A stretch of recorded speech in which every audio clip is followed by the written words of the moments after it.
Assalamualaikum warahmatullahi wabarakatuh. Perkenalkan, nama saya Zahratu Citra Pandu Pertiwi dari Prodi Pendidikan Informatika, Fakultas Keguruan dan Ilmu Pendidikan, Universitas Trunojoyo Madura dengan NIM 2506311000034. Tujuan saya membuat video ini adalah untuk menyelesaikan tugas ujian akhir semester mata kuliah teori belajar dan pembelajaran dengan dosen pengampu Pak Wanda Ramansyah, yang dalam mata kuliah tersebut ditugaskan untuk membuat video pembelajaran terkait teori belajar, dan saya mengambil humanisme. Berikut videonya. Pendidikan adalah bagian yang krusial dalam kehidupan seseorang yang bertujuan untuk mengasah kemampuan individu, memperbaiki taraf hidup, dan memberi kontribusi kepada masyarakat.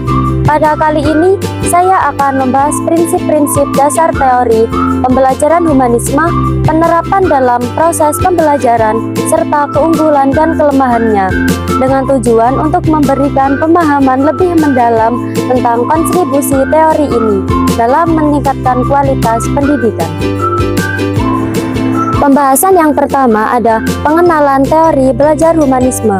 Humanisme merupakan teori pembelajaran yang berfokus pada pengembangan potensi individu secara maksimal dan memperlihatkan aspek psikologis dan emosional siswa. Pendekatan ini menekankan pentingnya kebebasan, pemahaman diri, dan pengakuan terhadap kebutuhan manusia sebagai individu yang unik. Teori pembelajaran humanisme dikembangkan oleh beberapa tokoh, yaitu Carl Rogers yang merupakan psikolog dari Amerika yang terkenal karena pendekatan klien dan pandangan mengenai pembelajaran yang berfokus pada siswa. Beliau menekankan pentingnya hubungan yang baik antara guru dan siswa, serta keinginan siswa untuk merasa diterima dan diapresiasi dalam proses belajar. Tokoh selanjutnya yaitu Abraham Maslow. Beliau merupakan seorang psikolog yang menciptakan teori hierarki kebutuhan, menyangkut kebutuhan manusia dari yang paling dasar seperti kebutuhan fisik hingga mencapai pemenuhan diri. Beliau meyakini bahwa individu harus terlebih dahulu memenuhi kebutuhan dasarnya sebelum bisa mencapai potensi sepenuhnya. Pembahasan yang kedua ada prinsip-prinsip dasar teori. Untuk rincian prinsip-prinsip dasar teori dari humanisme yaitu 1. Manusia memiliki kemampuan untuk belajar secara alami. 2. Pelajaran yang penting biasanya muncul ketika siswa merasa materi yang diajarkan relevan dengan tujuan pribadi mereka. 3. Pendidikan yang paling berharga dalam konteks sosial di era modern adalah yang berhubungan dengan cara belajar. Pembahasan yang ketiga adalah bagaimana teori humanisme dapat diterapkan dalam proses pembelajaran. 1. Membangun suasana pembelajaran yang baik dan membantu. 2. Fokus pada kebutuhan siswa. 3. Evaluasi yang tidak menghakimi. Contoh nyata dari penggunaan teori humanisme dalam situasi pembelajaran sehari-hari. 1. Dalam pembelajaran bahasa Indonesia, guru memberi kebebasan kepada siswa untuk memilih topik esai mereka. 2. Setelah selesai pelajaran, guru biasanya meminta murid untuk membuat catatan refleksi mengenai hal-hal yang telah mereka pelajari dan bagaimana pembelajaran tersebut dapat digunakan dalam kehidupan sehari-hari mereka.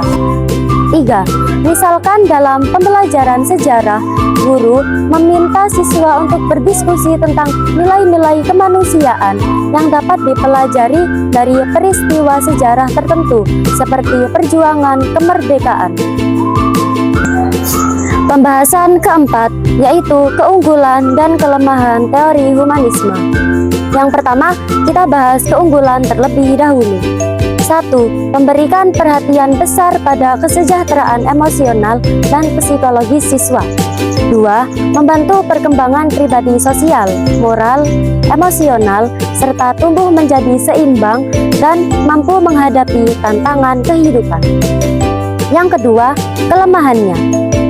1. Terlalu fleksibel dan berfokus pada siswa.